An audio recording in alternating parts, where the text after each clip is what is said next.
Atenção, emissoras de rádio do Sistema Jornal do Comércio de Comunicação. No ar, debate em rede. Participe! Rádio Jornal na internet. www.radiojornal.com.br. A construção inadequada dos prédios tipo caixão, a interdição desses edifícios e a ocupação de apartamentos por moradores sem teto são uma triste realidade que expõe a crise na habitação em Pernambuco, com repercussão negativa, claro, em todo o Brasil. A Associação Brasileira de Incorporadoras Imobiliárias mostra que o Estado terá o segundo maior crescimento do déficit do Nordeste em moradia até 2030, atrás apenas da Bahia. O direito à moradia está incluso entre aqueles enumerados no artigo 6º da Constituição da República, mas que não vem sendo atendido, e a gente expande isso falando de uma maneira geral, não só para Recife, não só para Pernambuco, mas é uma realidade que temos visto em todo o país, as pessoas sem ter onde morar. É por isso que no debate de hoje nós vamos saber com os nossos convidados sobre as origens desses problemas e também as possíveis soluções, os caminhos para atender a quem não tem uma casa para morar. Nesse debate participam hoje com a gente Simone Nunes, ela que é secretária de Desenvolvimento Urbano e Habitação do Estado. Secretária, é um prazer recebê-la, seja bem-vinda. Natália, obrigada pelo espaço, bom dia a todos os seus ouvintes, bom dia aqui aos demais participantes do debate. A gente vai estar aqui para falar um pouco do trabalho que o governo do Estado de Pernambuco está fazendo exatamente para a gente atacar o déficit habitacional. Sabemos que 4 anos apenas não é suficiente, mas temos condições aí de atingir boa parte dessa população e começar um caminho virtuoso na solução desses problemas. Com certeza, essa expectativa que o nosso ouvinte também está, principalmente quem daquele outro lado pode estar enfrentando alguma situação de risco, e a gente vai falar muito sobre esses processos e essas possibilidades. Deixa eu baixar um pouquinho aqui o volume. Pronto. Ao vivo é assim, né? Pode acontecer. Mas seguimos aqui com os nossos convidados. Adriano Lucena, presidente do Conselho Regional de Engenharia e Agronomia do Estado, que é o CREA. Adriano, prazer recebê-lo hoje aqui pessoalmente, não é? Bom dia. Bom dia, Natália. Bom dia, professor Mário, que é conselheiro no CREA, tem contribuído muito no debate do protagonismo da engenharia, da agronomia e das geociências. Bom dia, secretária Simone, que também estamos tendo muitas reuniões, muitos encontros, para que a gente possa colocar em pauta o tema da engenharia, a moradia digna, o saneamento, o debate mais plural e trazer a engenharia para servir a população pernambucana. E nesse debate é interessante também que a gente traga os planos locais de habitação de interesse social, porque as coisas não acontecem por acaso, tem o porquê. E a solução desses problemas passa pelo mundo da engenharia, da aplicação das boas práticas da engenharia, a relação da universidade, que é tão importante na construção, não só do técnico cidadão, mas do cidadão, daquele profissional que sai da universidade com um compromisso de fazer mais e melhor para aquela população que é mais carente. Nós somos de um estado relativamente pobre, e esse estado precisa aplicar a engenharia para solucionar os seus problemas, e o problema da moradia é um problema essencial, necessário, e a relação da universidade, do instituto, do governo municipal, estadual e federal precisam caminhar de mãos dadas para resolver esse problema. É possível resolver, é possível. A gente pode não resolver da noite para o dia, mas ao longo do tempo a gente pode encontrar soluções que resolvam esse problema para que as pessoas possam morar de forma digna. É isso, dignidade na moradia também. Para fechar nossa bancada, eu tenho a honra de chamar Mário de Lima Filho, ele que é professor titular de estratigrafia da Universidade Federal de Pernambuco, UFPE, e também doutor em Geoquímica e Geotectônica pela Universidade de São Paulo. Professor, prazer recebê-lo aqui. Bom dia. Bom dia aos ouvintes da Rádio Jornal, bom dia ao presidente do CREA, Adriano, bom dia à secretária Simone Nunes. Vamos tentar, nesse debate, explicar as causas, as origens desse problema, geologicamente falando, desse problema que afeta as construções em prédios aqui do município de Recife. E no Grande Recife também de uma maneira, não é, professor? Porque a gente tem acompanhado de uma forma muito intensa acontecimentos, desabamentos parciais, ou seja, a gente fica tão nervoso, preocupado. Já tem a questão da chuva, que já nos preocupa sempre que a chuva cai. Agora, a moradia. A gente sabe dos problemas que existem, mas quando acontece, parece que o coração já sabe que algo de risco, de muito perigoso vai acontecer, porque de fato as condições daqueles prédios, não é, professor? Esses prédios que estão condenados, enfim, interditados, não oferecem garantia para essas pessoas, só que muitas vezes não tem onde morar, não é? Exatamente. E aí são duas vertentes que a gente tem que puxar. A primeira vertente é do estudo do terreno, né? Então, existe aqui dentro da região metropolitana, do estado, uma falta de um estudo mais severo em relação ao subsolo, né? E a outra é a questão da má qualidade das construções, né? Então, se você junta esses dois fatores, você tem uma catástrofe, como aconteceu em Jardim Brasil, né? E vários outros prédios que existe o mesmo problema, né? Há algum tempo atrás, nós tivemos um problema no edifício lá em Piedade, que não deixa de ser um problema de engenharia e não deixa de ser um problema de geologia, né? Tivemos também problemas no edifício aqui na Conde da Boa Vista. Então, falta, né, um estudo, torno a dizer, do conhecimento geológico de Recife, que Recife é uma cidade geologicamente que muda muito, né? O que acontece, por exemplo, em Boa Viagem é diferente do que acontece do outro lado do Pina, ali no Hospital Português, etc., que é também diferente na região de Casa Forte e que é diferente da região de Olinda. Então, aí só esse trecho de 10, 15 quilômetros você tem uma variação muito grande geologicamente falando. Um outro dado é a questão de que Recife ela foi construída em cima de um manguezal, né, de que a gente chama de planície fluvio-lacustres, né? Então, esse é um dado que tem que se levar em conta na questão de solos colapsíveis, na questão do terreno, né, ceder a cada ano e por aí vai, né? Associado à chuva, então a gente tem algumas catástrofes aqui dentro da cidade do Recife. Sim, a se lamentar e também a achar soluções. Gente, nós fizemos aqui uma abertura, falei dos nomes de vocês, já anunciando para os nossos ouvintes também o assunto, mas eu preciso lembrar que nós estamos ao vivo pela Rádio Jornal Recife, Rádio Jornal Caruaru, Rádio Jornal Garanhuns e, claro, você que está nos acompanhando pela internet, pode nos ouvir de qualquer lugar, no site da Rádio Jornal, também pela FM 90.3, se estiver aqui mais pertinho, ou no Instagram da Rádio Jornal, vá por lá, nós temos imagens, você pode nos assistir também, ouvir e deixar o seu comentário. O pessoal já está deixando mensagem, a gente vai ao longo do programa trazendo suas dúvidas, as suas colocações lá no Instagram da Rádio Jornal e também pelo WhatsApp 991478520. Secretária, a gente faz essa conversa hoje, algumas horas depois de o governo do estado ter lançado, reeditado um programa em que diz o seguinte: eu entendo que muitas pessoas não têm como dar aquela garantia para aquela entrada para o seu imóvel, principalmente quem recebe menos. Então, nós vamos fazer esse aporte para que você possa garantir a sua casa. Eu gostaria, para a gente começar, que você explicasse para a gente esse programa. Eu vou, Natália, fazer aqui um recorte, porque como a gente começou falando aqui de risco, esse é só um viés do problema de habitação.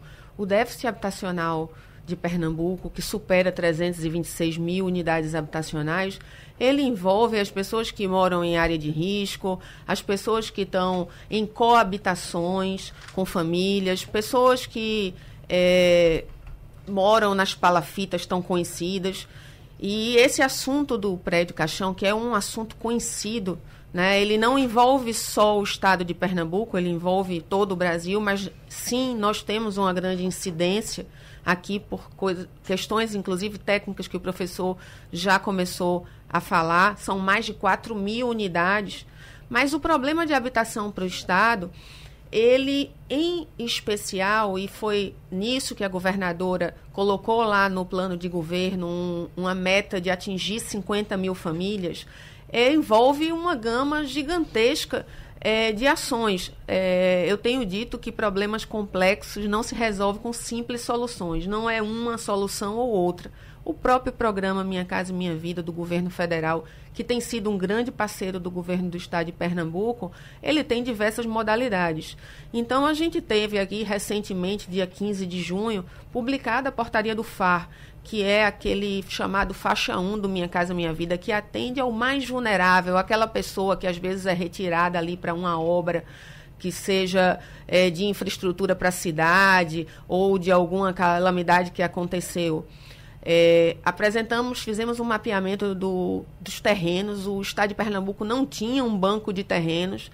Mapeamos terrenos próprios, bem localizados dentro da cidade, onde tem infraestrutura de transporte, de educação, de saúde, que não necessariamente pega as pessoas e jogam elas lá nas grandes periferias, onde ela está distante de toda a história dela. Esses terrenos comportam 5.990 e a portaria do Ministério das Cidades, ela destinou 6.325 unidades habitacionais para essa modalidade, é muito pouco frente ao déficit. Logo em seguida saiu a portaria do Minha Casa Minha Vida Entidades, que é destinada aos movimentos sociais. Também estamos em diálogo com esses movimentos desde o início do ano, fazendo mapeamento e verificando os terrenos que o governo do estado pode ofertar para esses movimentos, para eles apresentarem também proposta. E tem o grande déficit, que é aí que entra a modalidade lançada ontem pela governadora Raquel Lira, do Minha Casa Minha Vida. A Caixa Econômica apresentou à ADEME no início do ano a estatística do que foi aplicado em habitação no estado de Pernambuco no ano de 2022. Foram 4 bi, sendo que 2 bi foram de recursos do FGTS, que é onde está o Minha Casa Minha Vida. E aí fomos estratificar esse dado com a Secretaria Nacional de Habitação e encontramos uma informação que ela é relevante e que ela bate com a necessidade do nosso déficit.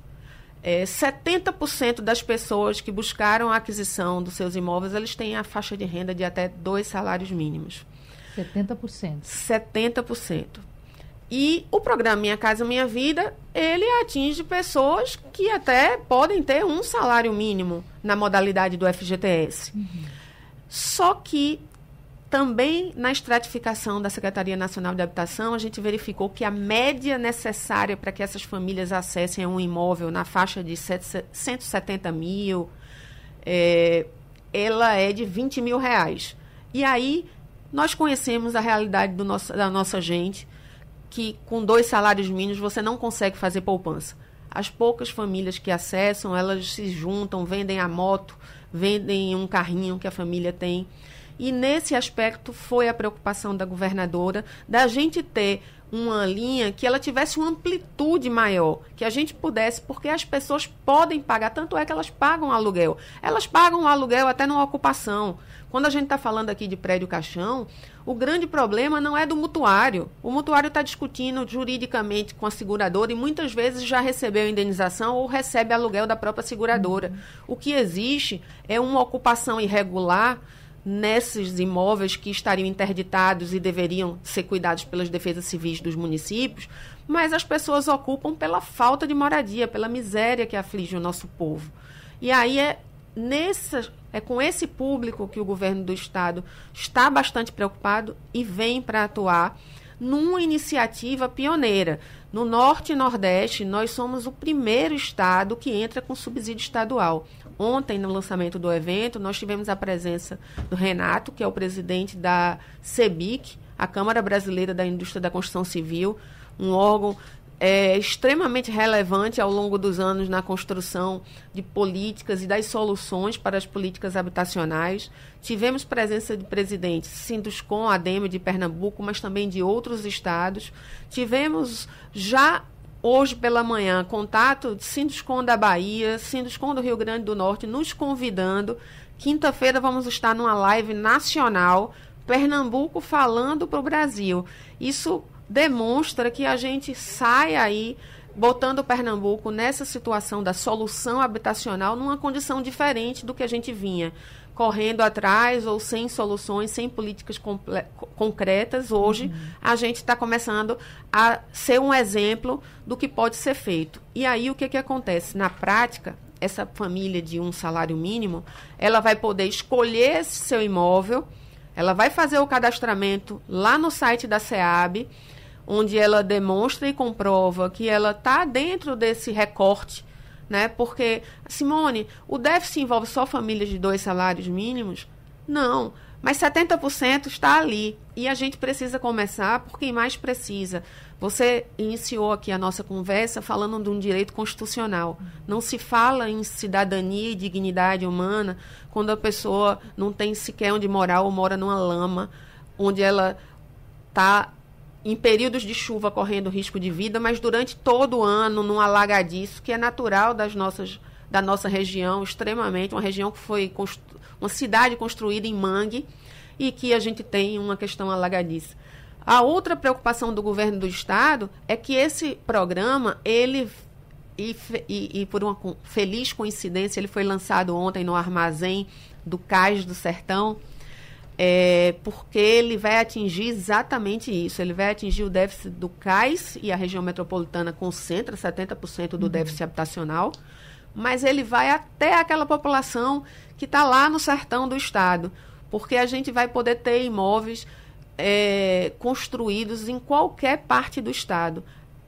E esses imóveis dentro dessa faixa, né? E aí a faixa de limite do valor do imóvel, a gente determinou em 190 mil, porque nós colamos o programa do estado no programa do governo federal Minha Casa Minha Vida, FGTS, para que a gente possa realmente dar acesso. Então, o que é que vai acontecer na prática? A família vai escolher o seu imóvel, aonde ela quer morar, ela não vai ser colocada pelo governo num habitacional A, B ou C, ela vai escolher e ela vai poder, só pagando a parcela, comprar o seu imóvel, porque o governo do estado vai entrar junto com o subsídio do governo federal, complementando essa entrada e viabilizando esse sonho da moradia. 2 questões ainda sobre o programa para depois a gente avançar. Primeiro, a pessoa depois vai ter que fazer essa compensação, devolver os 20 mil para o estado, é uma questão. E outra, tem um ouvinte aqui já pelo Instagram, que é o Marquinhos Bola Cheia, que está falando assim: quero saber como fazer inscrição pelo SEAB. O site não está funcionando, tentei não conseguir. A inscrição já está aberta? Ela já está aberta. O site, a gente até botou uma nota nas redes sociais, o site deu uma congestionada agora de manhã, certo. Isso é natural, acontece. É um fator de internet, a gente sabe do nível de atratividade e da necessidade das pessoas, então isso gradativamente vai se estabilizar. As famílias vão fazer o cadastramento lá diretamente no site, a gente até informa, a SEAB não liga para ninguém, não vai pedir dados pessoais, é muito importante a população estar atenta, porque infelizmente a gente vive em realidades que as pessoas se aproveitam e para aplicar às vezes golpes nas pessoas até mais vulneráveis, e esse valor ele vai ser dado a título de subsídio, igual a entrada, aquele valor que o governo federal dá no Minha Casa Minha Vida, ou seja, ele não vai ser pago, ele não vai precisar ser devolvido. A única coisa que o pernambucano vai precisar pagar quando ele acessar o programa é a parcela da casa própria lá para a Caixa Econômica Federal. Certo. Bom, respondidas essas primeiras questões, porque o pessoal está muito atento. Quando a gente fala sobre um tema como esse, que é um tema tão caro, tão importante para as famílias, as pessoas já... E é natural, né, secretária, que causa esse alvoroço, porque as pessoas querem saber, poxa, será que eu tenho segurança de onde morar? Agora, nós estamos falando de pessoas que estão nos acompanhando, que estão ligadinhas na Rádio Jornal, só que tem muita gente que não tem acesso. Pessoas que, de fato, estão vivendo, como a senhora mencionou, na miséria. E para atender essas pessoas, Adriano, você falou antes que é possível resolver. E aí, como? A gente tem que olhar para frente, a secretária coloca que é para o futuro, mas a gente tem um passado. E no sábado passado, o professor Carlos Oelo traz um artigo do Minha Casa Minha Vida, Retrofit. É a salvação dos prédios de caixão na região metropolitana. E ele traz uma reflexão que a gente precisa resolver esse problema, e um problema que já temos pelo menos há 2 décadas. Identificado pelo ITEP, um trabalho sensacional, com dados, com informações, com precisão. E a gente, enquanto sociedade, enquanto órgão, enquanto entidade, a gente precisa ter essa solução do problema. E o que é que ele traz? Ele traz, olha, por que é que a gente não recupera? Porque em cada um desses edifícios a gente dá uma solução individual, particular. Aqueles que a gente vai ter que demolir, a gente vai ter que demolir, mas a gente tem que dar uma solução. Como é que vai ser ocupado? E vai demolir por quê? Então é um problema geológico, o problema está na fundação, a gente vai melhorar o solo e fazer uma nova ocupação, e essa ocupação com moradias vai ser uma praça. Qual é a finalidade desse espaço?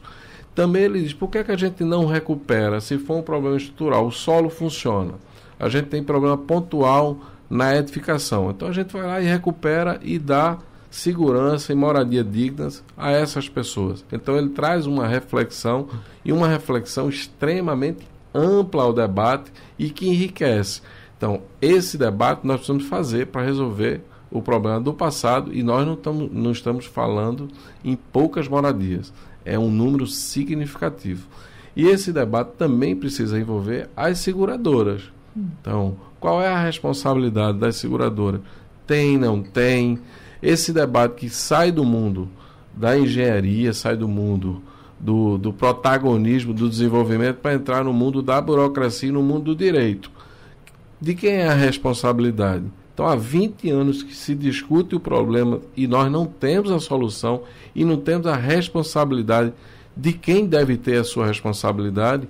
E aí, secretário, a gente entende que o Estado tem um papel fundamental em dialogar e buscar a solução desse problema, porque como um grande mediador, para que a gente possa identificar a solução, porque a população, quem está na ponta, quem precisa da moradia digna e precisa da solução do problema. Sim. O problema não pode se arrastar por 20 anos.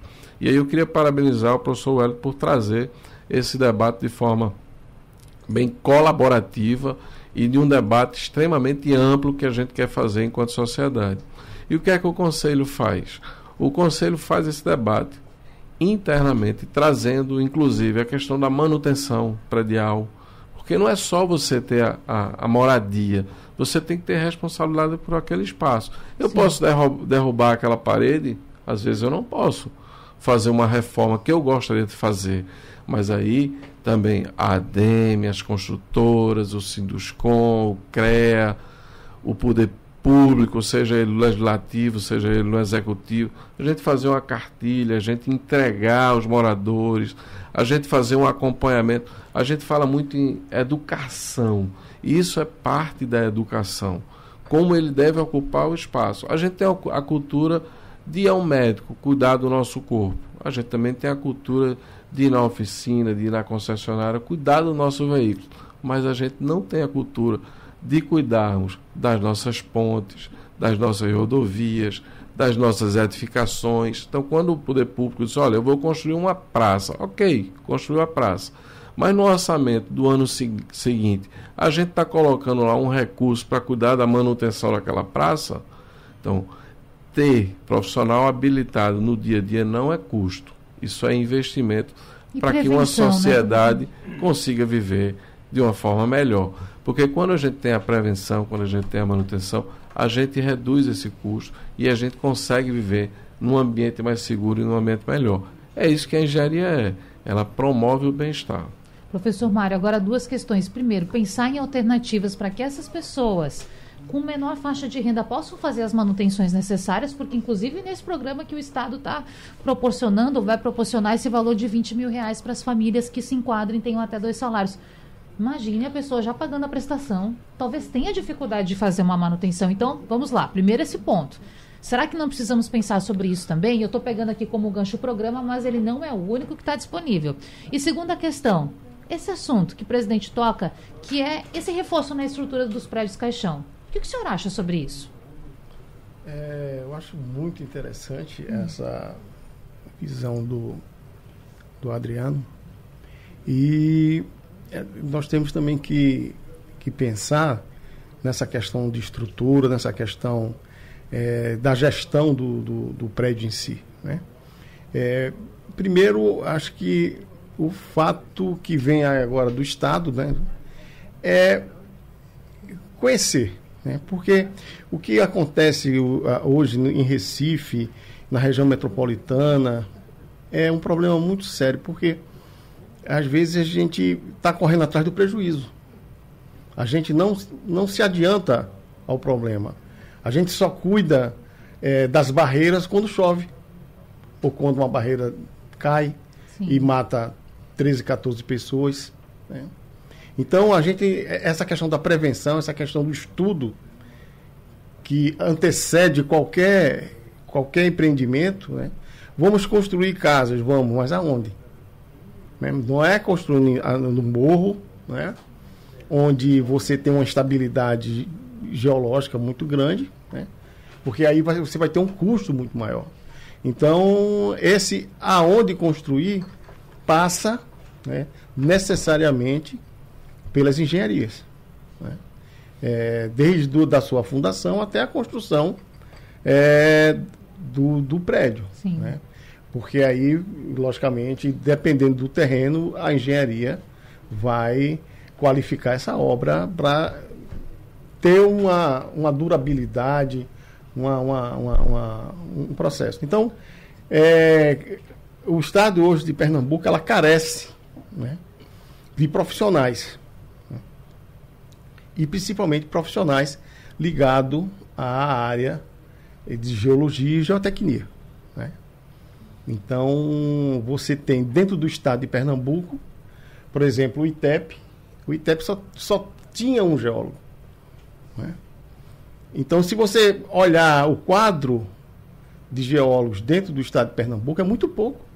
E se você vai para a prefeitura, piorou, né?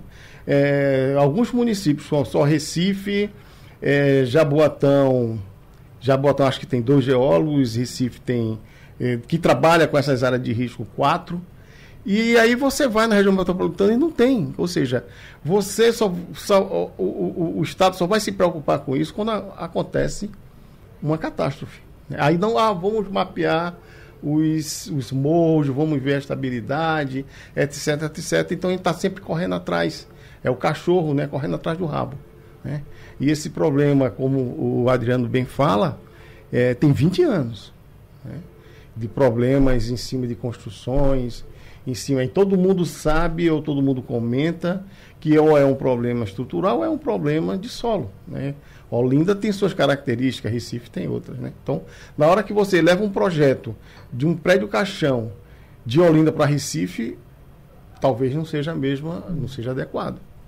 Inclusive, professor, interrompendo, mas Boa Viagem, a gente passa em Boa Viagem, em alguns pontos tem prédio nesse estilo. Eu conheço pessoas que moram em prédio estilo caixão em Boa Viagem. Por que lá é diferente? Tem alguma mudança nesse sentido também do solo? Tem muita Porque mudança, você pensa, né? Primeira vez que eu ouvi, eu pensei, poxa, será que a pessoa não tem medo de morar nesse local? Mas não, é outra realidade. Exatamente. Não estou falando por conta do bairro, estou falando por conta de fato da situação do prédio. A gente vê que estruturalmente, talvez até a manutenção, os moradores tenham feito isso. Mas então quer dizer que muda mesmo. Muda muito, né? Uhum. A relação que você tem do subsolo com o solo em si muda muito, né? Se você faz uma construção em cima de uma área de manguezal, aquele manguezal ele está lá embaixo, mas está reagindo com vamos dizer assim, a famosa doença do cimento, né? Então você tem que ter uma outra estrutura, tem que ter uma outra base. Então você não pode trazer o projeto, né, por exemplo, na cidade universitária, por exemplo, você tem vários problemas de fundação lá, né? Porque aquilo ali é uma região altamente de mangue, né? Então você tem que ter um estudo geotécnico, um estudo geológico bem feito. Agora, se não me falha a memória, a gente hoje em Recife tem um projeto, não, existe uma lei que proíbe a construção de prédios em estilo caixão. Isso, claro, que ao longo dos anos, a partir de tudo que já aconteceu, foi feito isso. Desconheço a realidade dos municípios. No estado, vocês sabem se existe alguma lei também que impeça? Hoje, atualmente, claro, né?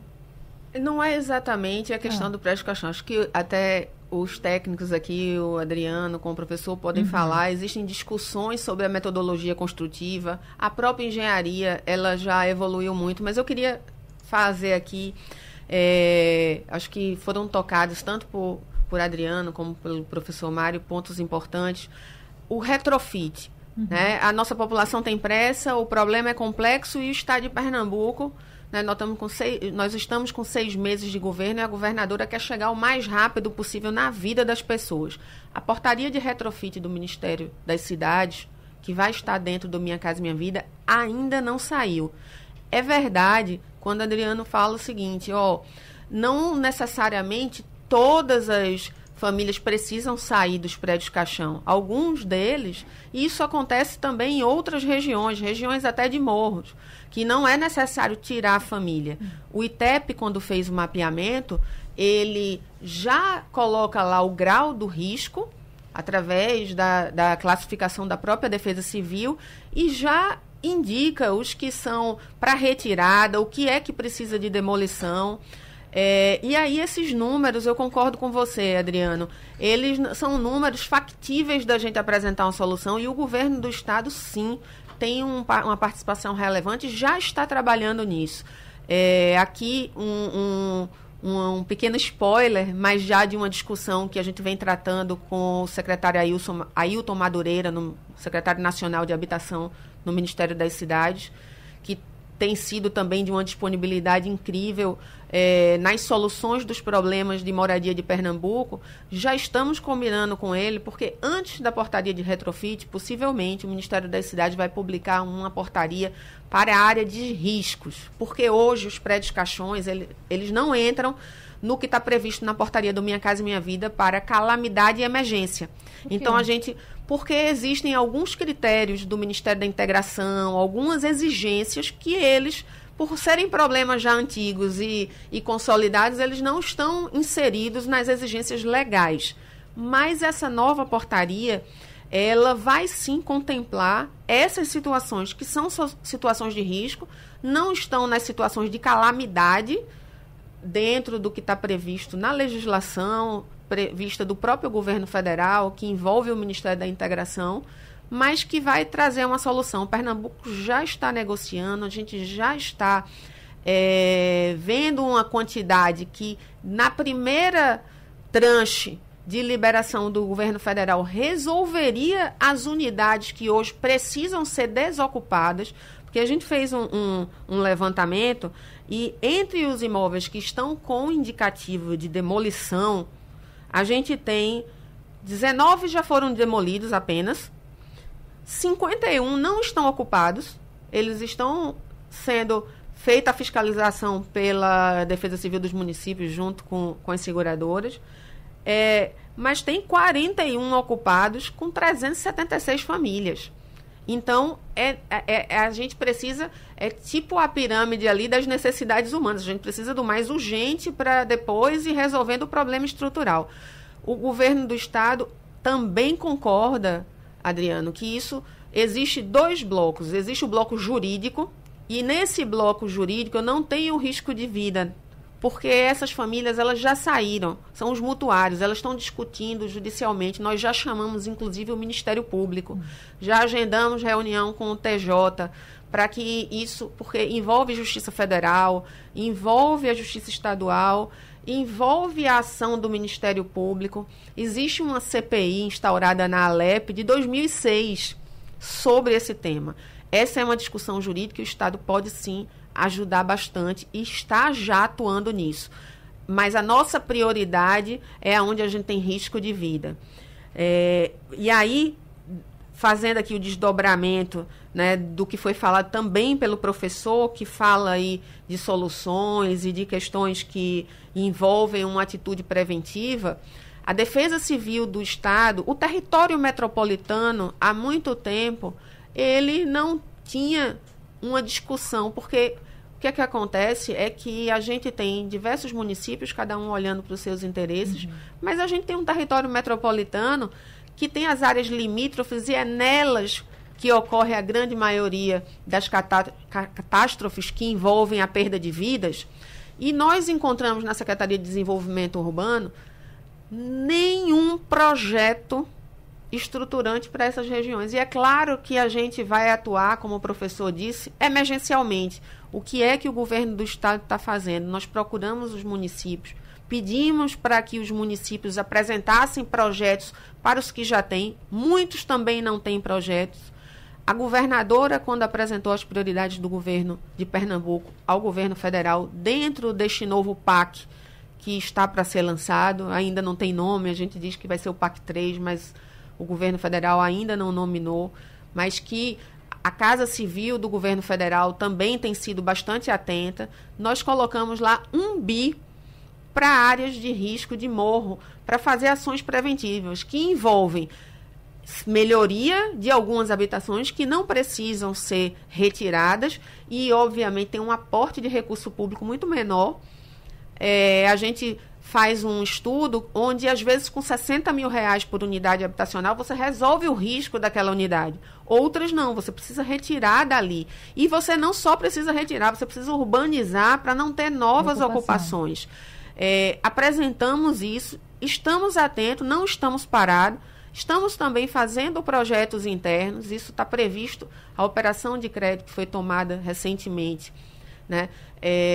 A primeira de 900 milhões, ela visa, o presidente Adriano falou aí de manutenção de rodovias, não precisa falar que a gente tem um passivo gigantesco e esse investimento vai ser para a gente melhorar a nossa malha viária.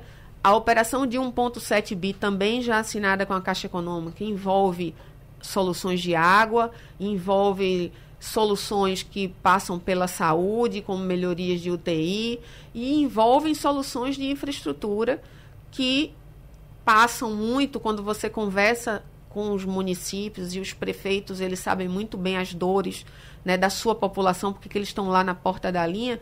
A água, a gente tem locais que a população sofre com alagamento e a Zona da Mata Sul está aí para nos mostrar, mas não tem água na torneira, o que é inadmissível e que é uma prioridade da governadora Raquel Lira. Então, nós estamos trabalhando em várias frentes. Agora, por que agora a gente já não saiu com a solução de retrofit? Porque a gente precisa andar junto com o governo federal. Só o governo do estado, ele não é capaz de ter recursos suficientes para resolver esses problemas.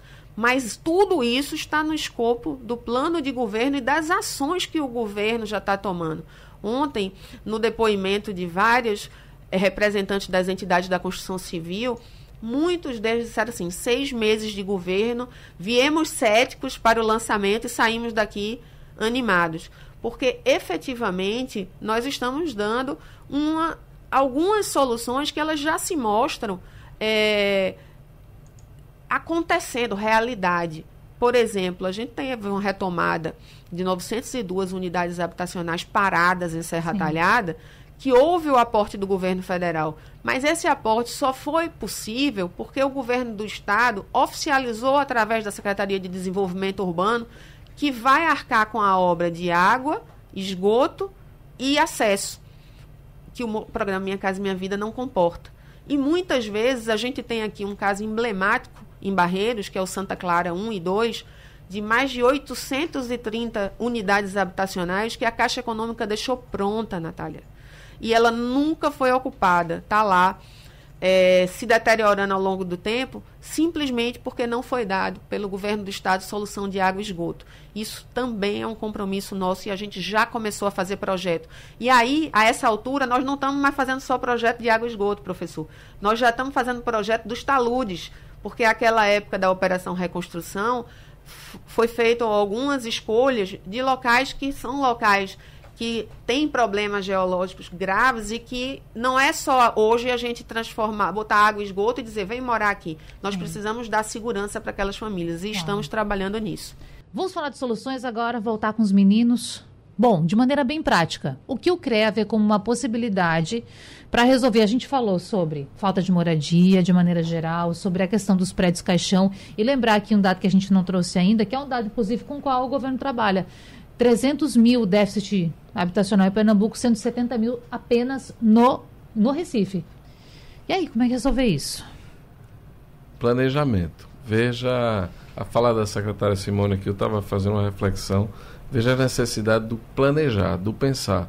Como faz falta a gente ter uma CODEP-FIDEM ao longo do tempo, pensando a região metropolitana do Recife.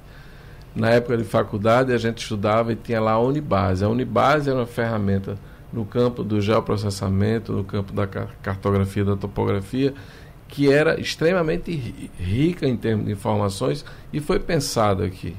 Foi pensada lá na instituição CODEP-FIDEM. O resgate que a gente tem que fazer das instituições públicas, a história ao longo do tempo das cidades, do estado, estão lá nessas instituições. Então a gente precisa resgatar essas instituições, empresas como a URB da cidade do Recife, muitas URBs que tem nas suas cidades, a gente resgatar, porque a gente tem problemas que não é só da cidade, é de uma região, e às vezes não é só da região, é do estado. Agora, captação de recursos, eu estava fazendo uma soma rápida aqui, a gente tem quase 6 bilhões, 2 bilhões do Recife e 3,6 bilhões do estado. Então, somando isso, dá 5,6 bilhões. Então, como é que você vai gastar? Qual é a mão de obra qualificada para pegar esses recursos e gastar de forma adequada? Então, o CREA criou um programa chamado CREA Qualifica. Trazer esse pessoal não é para formar engenheiro para estar trabalhando nas mais diversas profissões, é para ele trabalhar na engenharia. Então, ele precisa se qualificar, ele precisa estar atento. Hoje, na questão dos projetos, na execução das obras, a gente tem que ter o conceito de BIM. Então, esse conceito de BIM, eles estão dentro dessas empresas, eles estão dentro do profissional, no seu conhecimento do dia a dia, seja nas as instituições públicas ou nas instituições privadas. Então, a gente está trazendo isso. O uso do drone, por exemplo, na questão das encostas, na questão das drenagens, das barragens. Porque, veja, na região metropolitana, se a gente trouxer gente para morar aqui e mais, a gente tem espaço, a gente tem água, a gente tem saneamento, a gente tem condições de se deslocar com as vias e as condições que a gente já tem. Por que a gente não começa a pensar e fazer o inverso?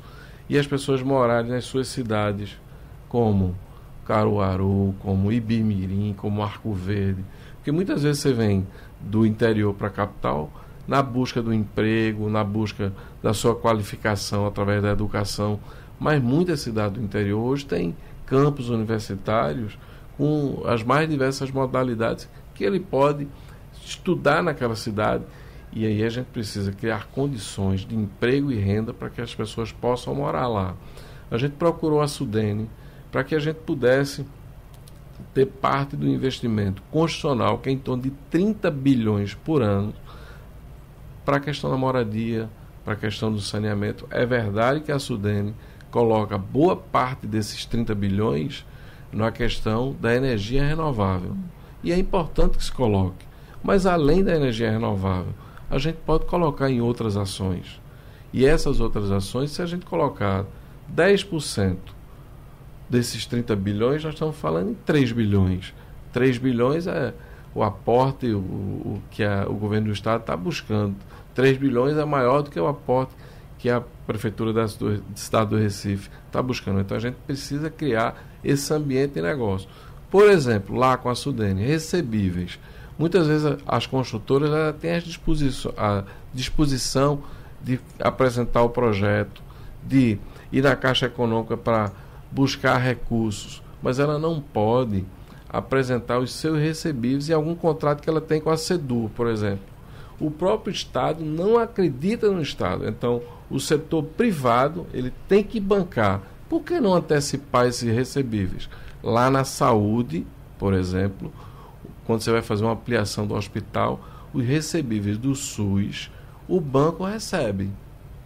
E por que não receber o contrato que o construtor tem com a prefeitura, com o governo federal ou com o governo estadual e fazer a antecipação?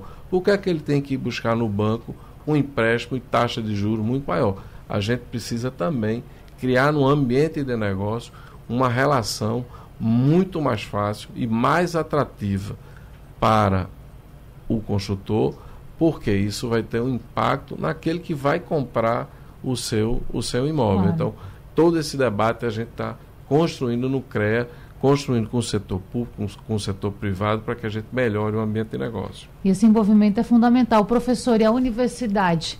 O presidente falou algo muito importante. Para onde a cidade vai crescer? Para onde vai inchar isso? Porque a região metropolitana já está cheia. Mas, rapidamente, que daqui a pouco eu vou chamar o intervalo de novo, quais são as soluções que a universidade propõe para resolver esses problemas de maneira bem prática na habitação? Olha, a universidade ela tem vários setores em que é possível, né? Logicamente, a universidade, uma das funções dela é mostrar à sociedade soluções, né? E eu acredito que existem soluções, né? Como o Adriano falou, existem muitos projetos. Eu acho que cabe agora a gente recolher todos esses projetos, né? Fazer uma mineração desses dados que estão aí no CONDEP, nas URBs, no Estado, na Sudene, que tem muitos projetos, e ver para onde nós queremos crescer, né? Então, a ideia que o Adriano coloca de desinchar um pouco o município de Recife, a região metropolitana do Recife, né, passa por vários, do transporte principalmente, né? Se você tem um transporte que lhe leve até Gravatá, Caruaru de uma forma rápida, você vai preferir talvez até morar lá, né?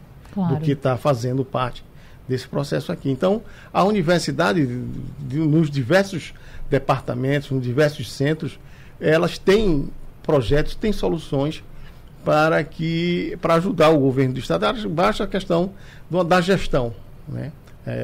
O CREA está, pelo menos da parte técnica das engenharias, né, envolvendo agronomia, biologia, engenharia civil e as várias engenharias. Então, existem projetos que para melhor qualificar a cidade do Recife, tanto da forma do conhecimento básico, que é um conhecimento básico, que vamos dizer assim, um conhecimento básico da estrutura do subsolo, né, da pesquisa, como também em setores mais avançados. Porque esse tema não termina por aqui, né, gente? Que tomara que nós possamos nos encontrar em breve para falar, de fato, de alguns resultados, trazer informações animadoras e também um pouco de tranquilidade para quem está hoje em perigo. Quero agradecer a Adriano Lucena, presidente do CREA, por esse debate. Seja sempre bem-vindo à Rádio Jornal. Obrigado, Natália. Obrigado, Simone. Obrigado, professor Mário. Estamos sempre à disposição para trazer o CREA nesse debate do protagonismo da engenharia e para mostrar à população e também a todos os cidadãos a importância no dia a dia da engenharia, que leva energia, leva o alimento, leva e traz no deslocamento dele, seja na ferrovia, seja na rodovia, né? Então a engenharia está em todas as ações no nosso dia a dia. Muito obrigado, colocamos o CREA sempre à disposição. Rádio Jornal também. Quero agradecer ao professor Mário de Lima Filho por esse debate, dizer que também, sempre de portas abertas aqui para ouvir a Universidade, o senhor. Muito obrigada. Nós que agradecemos, né, em nome da Universidade Federal de Pernambuco, que também está para ajudar nos seus projetos, nas soluções e nas qualificações aí para o Estado. Importante. Secretária Simone Nunes, secretária de Desenvolvimento Urbano e Habitação, prazer também recebê-la. E para fechar, tem previsão de orçamento para habitação para o ano que vem já? Porque esse vai ser o primeiro orçamento que esta gestão vai poder fazer, não é? Nós estamos fazendo um planejamento para 4 anos e para que ao final dos 4 anos a gente tenha inclusive soluções sustentáveis que sustentem essa política de Estado. A gente entende que a habitação não é uma política de um governo só.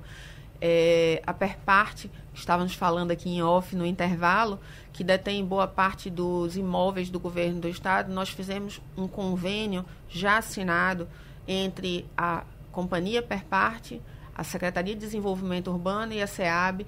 Todos os imóveis que serão alienados do governo do Estado, eles vão capitalizar o Fundo Estadual de Habitação de Interesse Social. Isso vai gerar, para além da construção da LOA, que vai vir em breve, que também vai destinar parte de recursos para orçamento. Então, nós temos previsão aí, quando a gente falou no início, a gente fez uma expectativa de 800 milhões, a gente pensa em levar este valor efetivamente até o 4º ano, mas estamos buscando diversas soluções que vão garantir e olhando já basicamente para o ano que vem, com a previsão do que já está em processo de alienação, nós já temos garantido orçamentos também para o próximo ano, e aí vamos trabalhar até o final da gestão para poder efetivamente diminuir o déficit do nosso Estado e fazer a diferença na vida das pessoas, que é a grande preocupação da governadora Raquel Lira.